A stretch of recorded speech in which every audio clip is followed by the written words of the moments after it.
Welcome. You are at the CCC. Where there are no outside issues. My name's Anthony. I'm an addict and an alcoholic, another bozo on the bus, and I care about you. Yes, and I'm LouiLou. My pronouns are he and him, and I am in recovery for crystal meth and alcohol, and I am always in search of balance. Yes, and each week we strive to foster a brave space where we can engage in conversations centered around topics of recovery. And our intention is to hold and inspire better spaces, actually more spaces and better spaces for more people in recovery by tackling issues sometimes used to separate us. Yes, but before we do that, please like, share, comment on this episode, ding that bell, and rate us. Rate us, ding that bell, leave comments. Rate. Do all the things. And now the disclaimer. The thoughts, opinions, and views expressed on At the CCC are ours alone. We do not represent anyone but ourselves. The material shared here is for general information purposes only. In other words, we're just a couple of friends behind a mic here to entertain you. And if you hear a lot of spit in my mouth, it's because right before we started filming, Louis gave us Starburst. I'm a sabotager. It's like, I'm on. Here, have one of these lovely candies. That was smooth like butter. It was smooth like butter. Or it was red like a lobster. Red like Ricky. Blah, blah, blah. So how is everyone? I am fantabulous. It's a beautiful day in San Francisco. It and is. of course, we're inside with the shades drawn. Reminds me of the before time. When you were high on meth and paranoid. Exactly. Everyone's watching me. I know. Oh my God. My paranoia was a little different. I'll talk about that more later. But I would look over and think people were talking shit about me, and then I would be like, okay. And no one was there. No. It's like it didn't alter the course of my day. It's just like I was pretty self-centered anyway. I see. They must be talking about me. I see.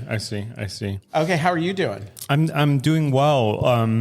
I've been, I think I may have talked about this with you like off air, but I've been having kind of a rough time these last couple of months with like some mental health stuff, but I feel like in the last couple of days, I've finally like pulled out of it, which has been really nice. And I feel so grateful for like all the loving messages that I've gotten from people and people checking up on me. That's been, really helpful. Makes me happy. Right on. Yeah. And we have a guest today who was just on his phone because apparently we're not filming. Wow, I hope the ringer's off. It is. The ringer's off. It's off. So today's our guest for today is Leo. Leo, how are you doing today? I'm doing great. Yeah? Yes, thank you. I'm doing great. All right. Thank you. Leo's a talker. I meant a few words. Yeah. It's like, but who is Leo? Who is Leo? Why? What's the significance? Like, other than like, we have you here for a reason, but you have another. You have a role. Yeah, you have another role at the here. Castro Country Club. What's your role? Yes, I am the assistant manager for the Castro Country Club. Okay. And he's doing a lovely job. Yeah, he's doing a great job. Yes. And so we have Leo on today for today's topic. For this month is Pathways to Redemption, Navigating the Criminal Justice System. And today we're going to be having that conversation with Leo, who has so graciously volunteered his time. Absolutely. He's pulling away from work in order to chat with us today. I would do that too, so I get it. What would you do? Not work? Pull away from work. Oh. I need to take a break to go do this so I can blah, blah, blah, blah. No. Yeah. So, Leo, before we start, we ask all of our guests the same 3 questions, and we give you 3 minutes to answer all 3 of those questions. Again, only 3 minutes. Only 3 minutes because we will 3. cut you off. Yes, exactly. Okay, shall we begin? Yes. First question is, where are you from? I'm originally from Hawaii, but I'm living in San Francisco right now. Nice. Oh, nice. And what brought you to recovery? What brought me to recovery was the criminal justice system. Oh, okay. So like in the reading sometimes we came on our own and sometimes the court sent us, huh? Yes. Bless you. Yeah. I was going to say, I feel like we are giving it like this is a deposition because you are giving us so few words. Exactly. Where are you from? I'm from here. My bottom was in prison. Oh, okay. That's where I hit my first bottom. My second bottom. This is like my second time in sobriety. So this is now your second time. What's keeping you here? What's keeping me? Okay, so That's an addendum to our second that's an question. addendum. Because it's and let me, obviously you came in through the criminal justice system, but I mean, there that's had not to- obvious. well, no, okay. Well, he just said it. I mean, Jaylon's all, maybe that's all he wants to share. Hey, Jaylon, we're going to get this out of him. No, it's like, okay, so maybe, I don't know if this is a quick answer, but like, I know there had to be a point where there was a shift, where it was no longer about that. There was a shift. There was a point in my prison sentence where everything all the things I've heard before started to make sense. And I started to realize, I looked at myself and realized that, I seen the insanity. Mm-hmm. And I seen where my isms or my disease or my using and my drinking had brought me. And That makes sense. I love that. Yeah. How fun? Go ahead. No. So it was at that time that it finally hit me that, yes, I'm an addict. Yes, I'm an alcoholic. And, where I'm at right now in this cell is a direct result of my drinking and drugging. Mm-hmm. See, Jaylon, this is why we pressed on, because that answer was beautiful. I thought it would be so funny if like he started to press on and we're like, all right, we've got to wrap that up. No, to the last question. Well, before we started shooting, you guys were making it clear that it was like we're on time constraint. We're going to be doing this. We're going to. So okay, now you are mischaracterizing us. All we said was 3 minutes, and we told you that we run until 4:45. You're not going to see. This is we're not. You're already lying on air and already lying. Things never change. I love that. That's really interesting that we get to see your perspective of how this kind of briefing session goes, because that's probably exactly what people are saying. We got to do this, make sure this is on tight. Okay. Our last question before we jump in is: do you have a higher power, and if so, what's your relationship to your higher power? Yes, I do. So right now, at this point in my sobriety, my higher power is love, and that's what I try to everywhere I go, or in anything that I try to do, I try to bring that into it. Okay. So it was kind of deep, but love was something that I didn't really experience growing up, or like for most of my life. So so it just made sense for me to have that as a higher power, because I have to strive to be closer to my higher power. So it just made sense. Yeah. Oh, I feel like that's so beautiful. And so I feel like that's a really nice place to start. Yes.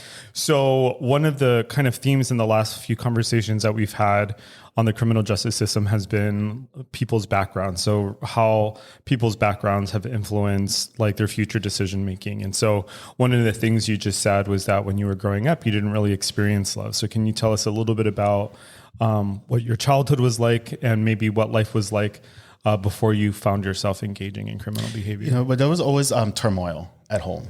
Okay. I grew up in a very unstable environment, or a very unloving environment. There was a lot of violence. There's a lot of drug use. There's a lot of drinking, abuse of all kinds. And, it really as an adult, it affected how I dealt with other human beings. I've never seen people treat each other with respect or love in any type of way. And I thought that was normal, so this time around, learning those kind of things and learning how to have actual human relationships that don't benefit me, or just to have. So was it did it, like when you were younger, did it feel like a lot of the relationships were transactional? Yes. Yeah. Okay. Yes. Yeah. So so that was like my childhood. It was very abusive in the household, a lot of drugs, a lot of violence, a lot of criminal behavior. In school, in school, I was that kid that kind of always got picked on. I was bullied a lot. So there was like no safe place.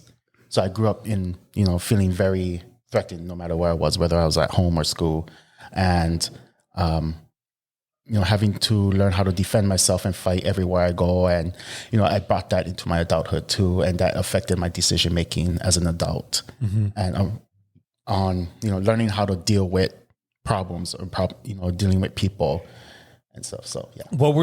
So growing up, how did you see people, how was conflict handled, or how did you feel like you were being taught how to deal with conflict? with violence. Yeah. Yeah. Cut a bitch. It was always, that's the only way that we could, really settle things. And that from where I came from, that was how it was done. Yeah. You know, so then that you grew up just knowing that's the only way. So when you get into conflicts as an adult later on in life, it's like the first thing I would resort to was violence. And, because why wouldn't you? You know, like it's like all you knew, it's all you saw. What we know. And anyone who tried to resolve their conflicts in another way were seen as weak. You know, there was no such thing as being a better man. You know, it was just like who won the fight and who didn't. Right. And at what point would you say your behavior started to become questionable? Like when, like looking back, when do you think, oh, this is when things started to get really bad for me? It was like maybe in my early 20s. My first run in sobrieties, I got in trouble with the law, and I was told it was either prison or it was either drug treatment. Yeah.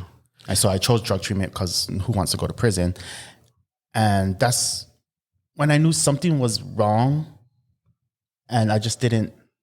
I knew it was wrong. What I was doing was wrong. I just didn't know how to change it. And at that time, I wasn't ready. I didn't have the motivation. Where do you think that came from, this idea that what you were doing was wrong? Because I was going to make the comment that, if this is all that you know. Well, you go to the courts and then you go to drug treatment and you start hearing these things. But even that kind of is normalized, because I have family members that kind of are in and out. It's almost like it's a part of the process, a part of your coming of age, that like we joke and say, I got this DUI because, I'm an alcoholic. It's what I was supposed to get, Well, I think I was the first one in my family to go to drug treatment. Oh, okay. So it was, and that was in your 20s. Yeah. Okay. Early 20s. So I was starting to get exposed to different things and different ways of thinking. Yeah. Yeah. Okay. No, it's like almost. So the idea is like, things started to change when you were, as you were exposed to things outside of. Yes. Yeah. Got it. So early childhood. So you said it started to get bad in like your early 20s. Well, I think it started to get that's where things came to a head. But I think things got really bad maybe around when I was 14 and my orientation was discovered. I was ejected from the household and I started living on the streets and started getting into sex work and, and just making adult decisions at 14. And that's when even though I was exposed to drug use and, criminal behavior before, that's when I actually started to do the drugs. It was a necessity. Myself. It was a necessity. Yeah. Yeah. So it became as part of a profession and it didn't, stop from there. Right. So it was like on one part. So I guess so then the other question I have is, what role did like substances play too, like drugs and alcohol during that time? Like, was it hand in hand? Yeah. Yeah. It comes with, when you're living on the streets and the type of work I was getting into and the type of people I was hanging out with, and it just came second nature. It was always there, and it was a way to get things done. And it was also a way to start numbing for me to continue on what I was doing. No, absolutely. Yeah. So can you, so things start to kind of like ramp up in your 20s. So what was life like while you were like, say, drinking and using, and when you were like, when the criminal behavior was like at use height? So this is like before like you started to experience the consequences. I remember, so the drug use got in the way of my work at that time, and there was a lot of times where I would be like sleeping on the streets, or I would be jumping from hotel room to hotel room, from people's couch to couch, and it just. I remember eating. There was times when I would have to eat like out of a trash can, So, were you in Hawaii at the time? Yes. It's probably good trash, huh? You're so stupid. It still has fresh air. It was Hawaiian barbecue. The sidewalks were still cleaner. Yeah. So, so you were like eating out of trash. So things started to get pretty bad. Yes. Mm-hmm. Yeah. And at that time, I just didn't know. I knew it was bad, but I just didn't know how to get out of it. Mm-hmm. Would you say like Okay, so knowing what you know now, and then going back to what you said about your higher power and trying to get closer to your higher power, do you feel like you were looking for this love that you didn't have through this process? Like maybe, you know. Yes, and then I can't really go into detail about that though. But You don't have to. there was a lot of times where a lot of instances and a lot of people that came into my life where I thought I was getting something that I never got before, and it's like looking for something that you don't. Yeah, really it was know just what me it is, looking for something that I in places I shouldn't have been looking for. No, absolutely. Yeah. Okay. So then at what point did you start to get in trouble with the criminal justice system? Like my early 20s was the first time, and they gave me those options. I completed the stipulations, and I was in. What were they? Go to drug treatment and complete drug treatment, or go to prison. And I chose the drug treatment. I did everything they did, and that was my first introduction to 12-step programs. You go to the drug treatment center, they put me in a clean and sober home, and they told me to make 30 meetings in 30 days. And I just kept on going, and I did all the footwork, but my heart wasn't really there. Yeah. Well, sorry, go ahead. No, go ahead. Well, say more about like your heart wasn't really there. Like, what do you mean when you say that? Like I wanted a better life, but I look back at it is that I wasn't willing 100% to do the real actual work. Was there fear involved with letting go of? Yes, letting go of all the things that I knew, all the things I grew up with, my belief system at that time. I was scared. Yeah, no, absolutely. There was that fear of having to live life, to learn new things and to deal with life on life terms in a new way. Were you also affected by this idea that if you did things a different way, you would be seen as weak? I mean, because that shit had to be brewing up in your... Yes. Yeah. Yes. Yeah. No, I was just saying it's amazing some of the messaging that we get that we don't think it affects us, but later on it rears its ugly head. I'm like the yes man over here. Like he's asking the questions. I'm all project, do this. So when you say, well, at what point did you start doing time? Right, because you had the option. Go ahead. So that was way later in life. Like I was able to rack up a little sobriety time and stuff. I was very personalities before principles, and I let that take me out. And like I said, I never really did the real actual inner work. So all those things bubbled up, and I let it take me out. Okay. So eventually I started drinking and drugging again, and I got into some illegal behavior. Yeah. I was not living on the streets anymore, but I was still making friends with the wrong types of people. And around maybe 2016, 2017, I picked up aggravated identity theft charges and wire fraud charges on a federal level. And so from criminal behavior on the streets, I graduated to white collar crime. And we're all, okay. Yeah. It's juicy. Go ahead. And so how did that happen, by the way? How did it graduate to that? You just meet the right people. In all honesty, it started off with a group of friends having a funny conversation, talking about our financial situation right now, and be like, "Oh yeah, we should do this," and then eventually it turns serious. I feel like we need to be careful because it's like the universe says yes to everything. Yeah. And then my manipulative mind was like, I know how. I think I know a way. And they listened to me. And so basically I was pretty much the organizer. Okay. So I gave everybody their assignment. Leo said he met people in the mirror. So you started, which is interesting because one of the things that I experience time and time again is that people in recovery, like we have all of these skills that we gained from the streets, right? And like, and there's, I think just my opinion is like fundamentally, I think that addicts and alcoholics are some of the smartest people out there. Absolutely. And so we We're get, we get sober and then like our lives start to kind of take shape. And so, I'm not surprised to hear that like at some point you're like, hey, I have a plan and this is how we're going to organize it. So I don't want to skate. You wanted to say something?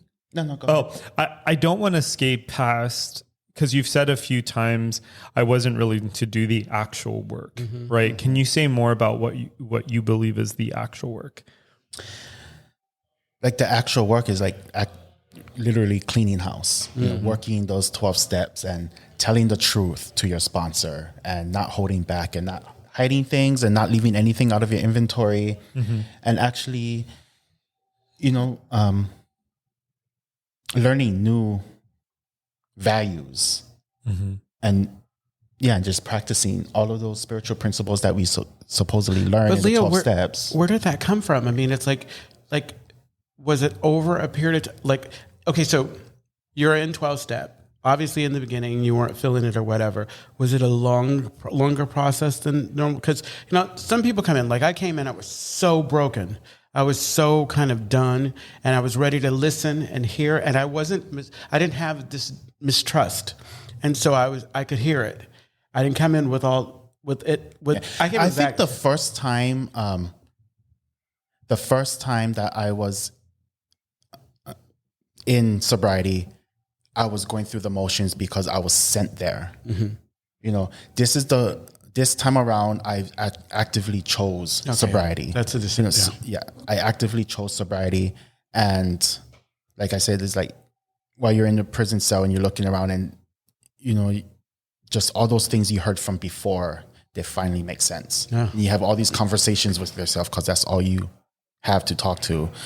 And, you know, it's just, you're having these conversations with yourself and it's like, these are the things that, you know, I've heard before, that was told to me before. And, you know, everything finally makes sense. When it finally made sense, you know, and I had to be there at that particular time in my life for things to finally make sense. Nice. Yeah. So when things started so you said you had more than one go round. So you said that, you know, that before, I guess, things started to click, it was personalities before people, or was it personalities before principles? Yeah. Principles before personalities. I just had a very combative personality. Okay.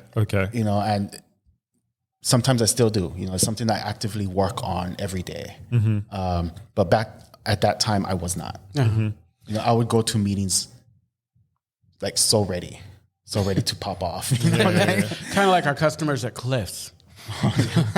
Not you coming for customers. You know. So at what point? So I'm assuming then, like, you got sober. You did your first go round. You did your second go round. You did some time, and then after that, what were the kind of like longer lasting consequences of being involved with the criminal justice system? So really what I'm asking about is like, go ahead. Oh, what I'm asking about is like, okay, you know, we talked about your background. We talked about, you know, what things look like when you were in the middle of it. And then at some point you get sober, things start to click. But I imagine that there were consequences that you still had to deal with after that. Yes. Okay. So, I mean, the most obvious is like the criminal record. Okay. No matter how far I'll go in sobriety or whatever, I will always be a convicted felon. And, you know, one of the biggest fears, you know, coming out of incarceration and coming back into the world was, you know, the way things are set up in this world. You know, a brown man with my background, with my upbringing, and with my criminal record should not make it. And I find myself, you know, thriving today. So that's a miracle on its own. And I guess I'm always asking this question, where did that come from? Because what steps? I mean, do you feel like you've taken, or is it an attitude? I believe it was just an attitude. You know, and it came from an attitude that you gain while in sobriety, and you're working on yourself and you're steadily cleaning house. And, you know, I was determined to build a better life. I knew I had to like work really hard. And I've been working really hard, you know, and, you know, there's a lot of fruits of my labor, by the grace of God. And, but there's always going to be that fear, no matter where I go. Yeah. Even when I make new friends or I'm meeting new people, there's always that. I'm a convicted felon. I don't want to. This is wonderful, and I don't want to run too fast to the like. And this is what I'm doing now, right? Because I want to hear. Because I'm curious, I want to hear more about like how is it that you navigate it having a criminal record? Like how, right? Because you've obviously, you said you're thriving, but it's like I think like there's a message in there that people can hear, which is like it didn't just happen overnight, right? Like there was the point where you were released from prison and then you had to make decisions in order to get to the point where you're thriving. So I'm wondering like what did life look like after that, right? Like what are some of the obstacles you had to face? He's Barbara Walters-ing you. He wants to know those times when it was let me dark, tell you something. We have to get up to 45. So it was basically the first steps was me, I came 4 months into my prison sentence was up. They sent me to a halfway house over here on 111 Taylor Street. Okay. Mm-hmm. Oh, I know that in place. the Tenderloin. That's a program that, it's a halfway house. Yeah. So from there, let me rewind a little. Yeah, let's hear it. So I know I had to start stabilizing. Okay. Or get into some type of program or sobriety while in prison. Because of the pandemic or whatnot, they wouldn't allow anybody to congregate or hold meetings or anything. Okay. I had a friend that sent me some literature, and he also brought me a subscription to Grapevine magazine. nice. Oh, wow. So the Grapevine, there was a few of us after networking a little in prison. That's our meeting in print. It really was. Because yeah. we couldn't have a meeting in prison. So I would get my subscription, I would read it, and I'll pass it along to the next alcoholic. Nice. No way. That really became our meeting in print. I just got chills right now. Oh my God, that makes me so emotional. My first issue that I got in prison was the annual prison issue. Okay. Oh, wow. So that was like pretty cool. So when I left, I was able to call customer service Grapevine and get get my subscription transferred to another alcoholic who was still in there. Yeah. We have a comment. Just 1 second. Hold that thought. Jaylon writes, So it's safe to say you had a psychic change. Also, how have you been able to allow yourself to accept the fruits of your labor and this new life that you have today? can we come back to you, that? Jaylon. That's a great We're gonna question. put But that in the parking lot. Yeah, we're gonna round off with that one. We're trying to feed off the meats of the in between. So that was that, and we advocated really hard with the prison guards and the counselors and the staff to have to bring back meetings, and we were finally able to have our AA meetings back in prison. And exactly when we first had our first meeting, the next day I was told that I'm being sent to a halfway house. Oh wow! Oh wow! So I was like, oh cool, That's like love. So fast forward, now I'm here, and I was just like, okay. This was 4 months before the halfway house. That's when you started. Like maybe it doesn't matter. The timetable was maybe 5-6 months. Yeah, sure. So 4 months until my prison sentence was up. That's when they sent me to the halfway house. Got it. It's like some new program that they do. And so when I got out, my first priority was sobriety.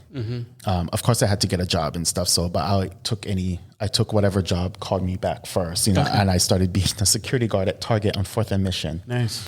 It was rough. And so what I did was I went to meetings. I reached out to people. I built a support tree. I went to Zoom meetings. I was going to as much people and meeting, establishing myself in the sobriety community here in San Francisco as much as I could. I started volunteering here at the Castro Country Club. This is all pretty recent. Yes, this was so maybe 2022 I came out. No shit. Yeah. You really are thriving. Sorry, I'm just kind of like struck of just that's all very recent. Yeah. And sorry, go ahead. And I think I was, the truth is that everyone is meant to live a good life, but you have to put in the work. Of course. And I think that I was always meant to live a good life, and that's what I'm living the life that God intended for me to live. But I just wasn't mentally, and spiritually, I just wasn't there willing to accept it. So I just started building community, and I started, you put yourself around the right people, and people start noticing the work that you're doing, and they notice that you're taking your sobriety serious, and that's when things start to really fall into place. And eventually I was able, there's been a lot of hiccups. I'm not saying that there wasn't. I was actually homeless in San Francisco for a while, maybe for like a month or so. And that was scary, like homeless, sober. Did you of do course. shelters then, or what? Yes. I would go to the St. Vincent de Paul in Oakland. Yeah. So that's where I would go. But, so there was a lot of hiccups. There was like a lot of dark moments and stuff, but I kept trudging no matter what, because I knew that something was, even at that time, like even though there was like a lot of dark spots, there was also like a lot of bright spots. Absolutely. And I had a lot of bright spots to hold on to, and our camera is frozen. It's fine. It does that every now and then. Yeah. It's us. It's not them. No one else can see. But Okay, us, yeah. So We used to freak out. Oh my God, there's a spot on my head. No. so I had those bright spots to power me through the dark phases, or the dark times. And I forgot what your question No, was. that's okay. No, you fleshed it. Yes, you talked. You talked about stabilizing and all the ways that you started to stabilize. Yeah. So can we pull up Jaylon's question again? So I feel like this is So Jaylon wrote. So it's safe to say you had a psychic change. Also, how have you been able to allow yourself to accept the fruits of your labor and this new life that you have today? So first part of that question, or first part of that comment, yes, it is safe to say that. Second part, it's something I have to actively do every day too, because it's like a lot of the times it's like if I think too much, or if I get in my own head, I'm like, life was never this great. Yeah. And I feel like at any Just moment question things it, are just going to start crashing down, or I'm going to do something that totally messes it up. Yeah. But at the same time, I tell myself is like, I did the work. I'm doing the best I can every day. And I just have to take it easy on myself and, enjoy what's this new life that I've built for myself. I feel that. When you say take it easy on yourself, what does that look like? Just knowing that, just being able to just, if things didn't go if the day didn't go the way I planned it, or something didn't go the way I planned it, just know that I did my best to keep my side of the street clean. And I know at the end of the night, I can put my head on my pillow knowing that, I did everything I could to, just be a better person. Hey, so where is your family in this? Do you have a relationship? Like, they're around. Oh, Like, yeah. it's. I mean, I lived a full life. Like, I'm 40 now, so I lived so long without them. Like, at this point, I just don't feel the need to Understand. That's like, okay, real. like it is what it is. Yeah, that's real. Yeah. I feel that. I feel like I've met some people here in this current sobriety that are better than any family. They're the best family that I could ever hope for. Billy said, I love everything about this. Well, we love you, Billy. Yes. Oh, Billy. Thank you, Billy. Yeah. Go ahead. Were you going to say something? Billy has been like a huge support from the time I was a volunteer till now. And, there's some people that you meet along the way in sobriety that is going to have such a profound impact on your sobriety and on your life. And, these are people that I'm always totally grateful for. Yeah, and just a reminder that Billy is our amazing executive director here at the Castro Country Club. What was coming up for you just now? I know, it's like we Barbara Waltered you. Yeah. Actually, it was Billy. Billy, actually, it was you, Billy. Yeah. Oh. Did you want to answer my question? What was your Oh, I said, what came up for you? Oh.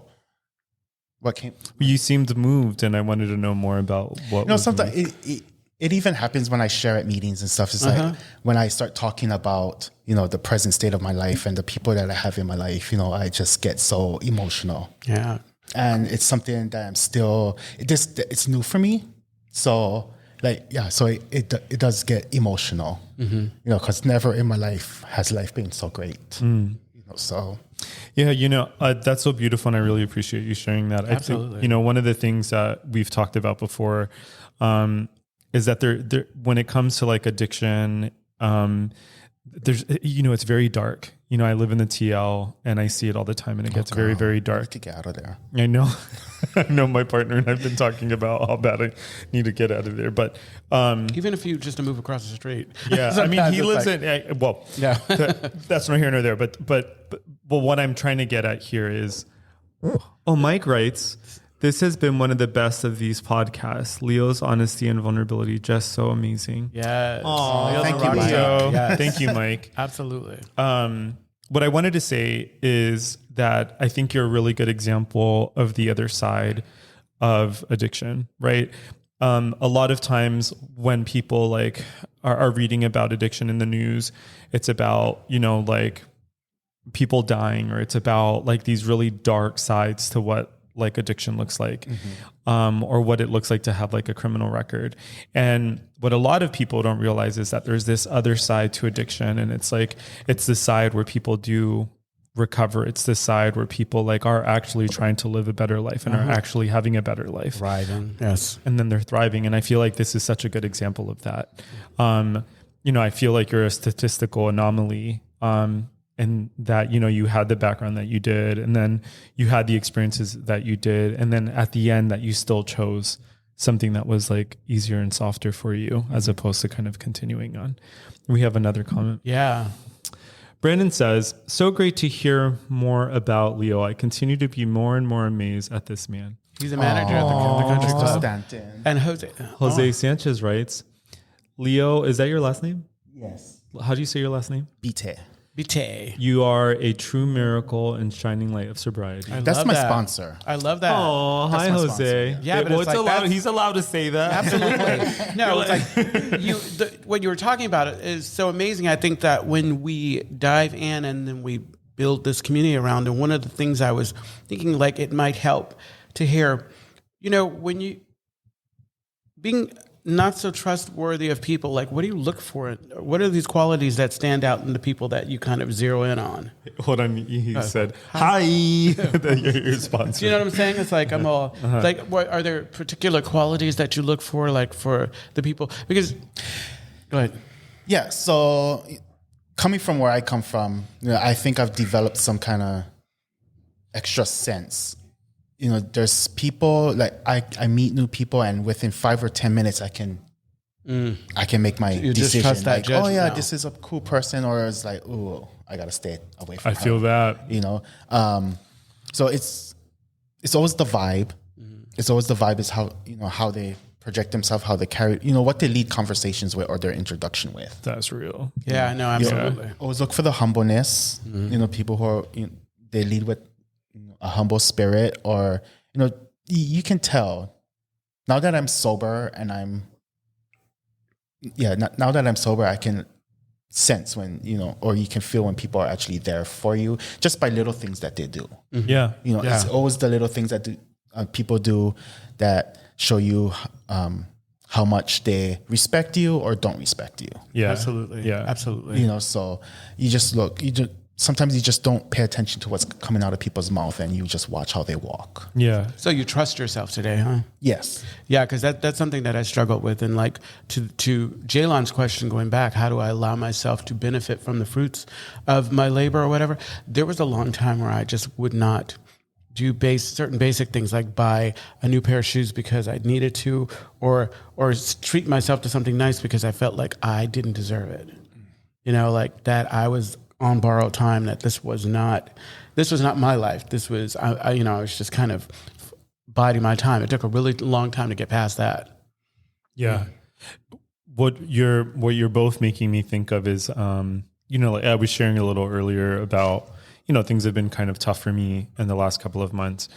And I love what you said about humility, like for real, because I've just been thinking about, like, I've been in like a lot of pain, but I'm getting out of that.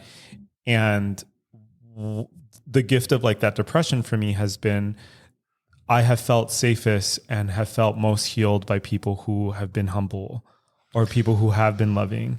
And what it's brought up for me is just like how important, like all the material trappings of this world they don't fucking matter. We don't get to take anything when we die, you know? Right. But what has been so important to me has been like the relationships that I have with people and like how gentle people are with like each other. And I think about people like Billy, and I think about people like Brandon, who are like very kind and loving to like the sick and suffering person that comes in here. Yeah. And it does make a world of difference. You know, it's been like those people who, when like you walk into a meeting, they're like warmly greeting you, you know? Exactly. And it's been those people who like from the floor are sharing like very honest things, and they aren't trying to put on a show for anyone. Right. Yeah. So I just feel, I guess I'm sharing all of that to say is like, I feel very inspired by your story. And, yeah, I think that's all I wanted to say about that. I know.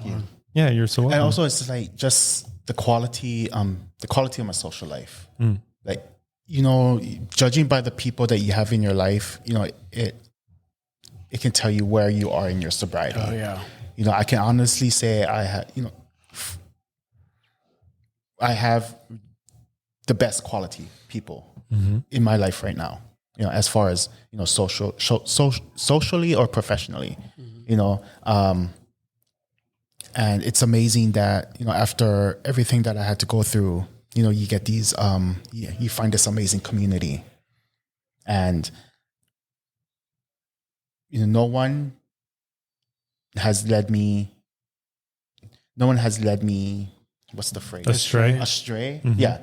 No one has led me astray yet, you know, and no one, you know, there's just amazing people in my life that I know genuinely care and, you know, are concerned about me and who contribute every day to my sobriety. And, you know, that's amazing for me. I love that, Leo. I think that, you know, honestly, I think it's cool. I think that you should give yourself credit, because it is a dual kind of job going on, because it's not that we just sit back and hope to find the right people. We have a responsibility. Like you said, it's like I pay attention to energy, to vibe and all that stuff. I fulfill the darkness. And that's the beautiful thing about this community. Like, there are people in various places there. Some people are still in that dark place and they don't know how to. And there's room here for all of us. And I don't always have to be that person but you know, the gift too of this program, and when we talk about like the promises, when you see people get it, and then they show up, and then they start doing what you were doing, like, hell, whatever love was working on you inside, because I had never heard anybody talk about this idea of like, I couldn't get a meeting, so I was reading the grapevine, and then handing it on to other people, because that's pretty amazing. Yeah. Justin Shuck writes, Billy and Brandon are saints. Glad you're here on the team, CCC Leo. Is that a canned message, Justin? No, I love you, Justin. No, so it's like, you know, I allow myself, you know, I do the work. I trudge on no matter what. I have the support. I do everything I need to do to maintain my sobriety. And, you know, I just allow myself to, you know, I allow the fruits of my labor and the fruits of sobriety and all the promises to enter my life. And it was just 2 years in. So March 17th, I made 2 years. Holy shit. Congratulations. You know, just 2 years, I'm just amazed at how well things are for me right now. And this is just the beginning. Yeah. And it's just the beginning. So sometimes I get those scared moments, like I said earlier, but, you know, and every day, you know, it's something that I have to work on. You know, it's an everyday thing. Yeah. So. Hold that thought. So we're gonna land the plane for the filming, but for folks who are familiar with our format, we're gonna continue on this conversation once the camera stops rolling. So if you're interested in hearing the next 15 minutes of our conversation, you can listen and find that on the podcast exclusive content. That's a good podcast. The podcast exclusive content. So find that wherever you listen to podcasts. Exactly. So the Castro Country Club is a safe and sober community center for all people and a refuge for the LGBT recovery community. We provide programs and services that help people change their lives by supporting personal growth. Our vision is to reduce the suffering of addiction by connecting people to community, opportunity, and support. You can find more information, including all the ways to contact us at www.castrocountryclub.org/podcast. Yes, and tune in every Tuesday at 4 p.m. Pacific Standard Time when we go live on our Castro Country Club Facebook and YouTube channels. Find us wherever you listen to podcasts.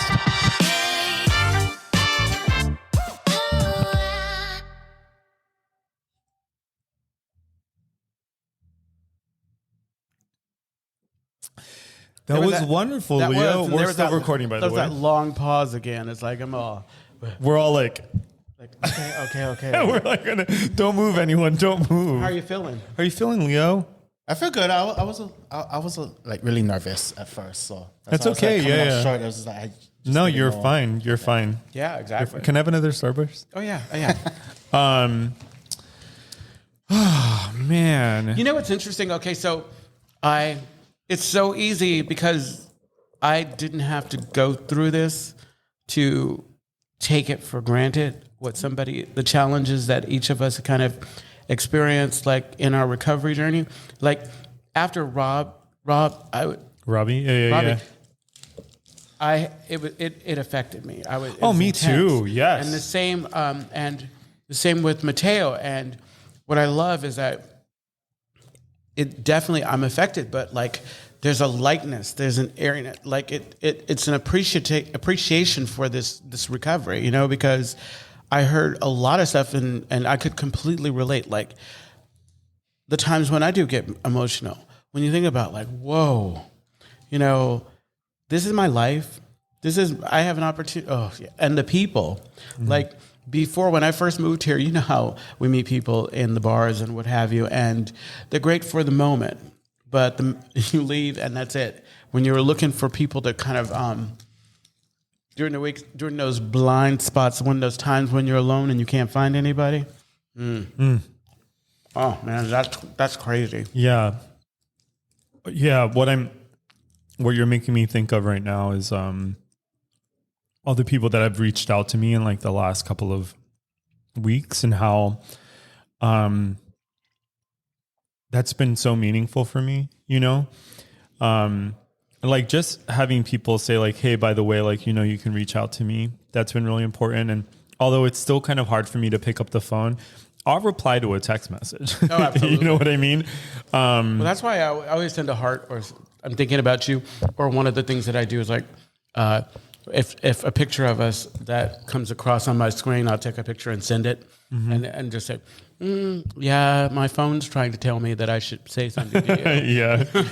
I try to do that, like whenever someone comes to mind, I try to contact them the second like that they come to mind. No, this is a beautiful thing we get to be a part of. Any final thoughts, Leo? No, I think I said everything that I wanted to say. Yeah. I wish I was able.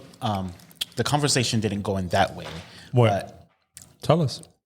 Like to speak about, when you're first in transition from incarceration and back into society, and you're in sobriety, and the lack of resources there are. Oh, sorry. That's okay. The lack of resources there are, and the lack of navigation, from whether you're a probation officer or case manager at the halfway house or whatever, there's just a serious lack of resources or seriousness, as far as, people who was put in certain positions to help you navigate things. And yeah, so I feel that my uncle, well, I'm thinking about my uncle who, he has a felony record, and like getting work was very difficult for him. And like, he's been addicted to heroin for as long as I've been alive, and I'm 39. I didn't know we were the same age. Oh, okay. Are you 39? You said 39. I'm 40. Right? You're 40. Yeah. Well, I'll be 30. I'll be 40 in a couple months. But it makes me think a lot about him, about how basically like it feels like the criminal justice system made it impossible for him to get sober. Well, that's that's a complicated conversation, but like he had to kind of resort back to old behaviors once he got out because there were very few options left for him, right? Like getting meaningful work was very difficult. And then there was also, anyway, so I hear that. And luckily for me, like San Francisco is very forgiving. Yeah. You know, if I was to return home to Hawaii, I would not be in this. I know for sure I wouldn't be in the same position, whether mentally, mentally, spiritually, or even like job wise. I'll probably be a dishwasher there. Hawaii is not as forgiving as San Francisco. So I had that going for myself. So I was very lucky in that regards. Yeah, I feel lucky to live in San Francisco too. Absolutely. It's like, it's kind of like the conversation we had with Dr. Damas? Dr. Damas, where we were talking about Carlos. Yeah. So the thing is, we talked. You're like, Carlos? Carlos. Yeah. Girl, you mean Carlos? Yeah, we were talking about like all of these benefits or the amazing things that we had, but then it had to be brought to mind that what about somebody who didn't have the wherewithal or whatever? Because when you were talking, I was thinking, okay, I wanted to get at like what was it? What was this shift? Because it could go both ways, and there's absolutely nothing wrong with either way. Like, although we want to hope for that you will throw yourself in it and do the best that you can, but it's understandable when people feel like it's coming out. There's no resources that it's deliberate, that there are roadblocks and there's continued punishment, even though you've served your time. Yeah. That's the thing is like I faced a judge. I did my time, and I really shouldn't be going over that with anybody else throughout my life, but you do. Yeah. So that can have a wear and tear mentally on you as well. But yeah, I've heard about that a lot. That I feel like that's one of the kind of common threads throughout like the last few conversations that we've had with people navigating the criminal justice system is exactly that. It's like, you're still dealing with consequences. You're still having conversations with people. Yeah. I kind of alluded to with Robbie. There probably, I don't know if anyone's thought about doing a meeting that is specific that folks who are going through. Oh, that's such a good idea. How they have really kind of specialized meetings. We can have. It's crossed my mind. Yeah. Because it's like it would definitely benefit. Because I feel like knowing, like receiving that grapevine and having it be the annual prison issue, and even if you knew it, knowing that a lot of the people going in the program have gone through this, and that means I'm not alone. Because I think a lot of times it's not even about what I'm thinking; it's about what I think other people are thinking.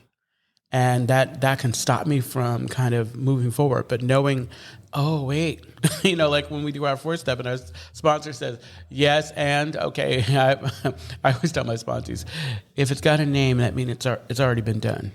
You didn't create it, so get over yourself. Yeah. I guess that's it. I know. I guess we're wrapping up. Well, as usual, if you've made it this far into the conversation, thank you. If you're a regular listener, thank you. We love you. If you're a first time listener, we come love back. you. Tell your friends, and thank you, we Leo. do love you. And thank you, Leo. And I just burped. Sorry. Yeah, him and his body functions over there. Okay, bye.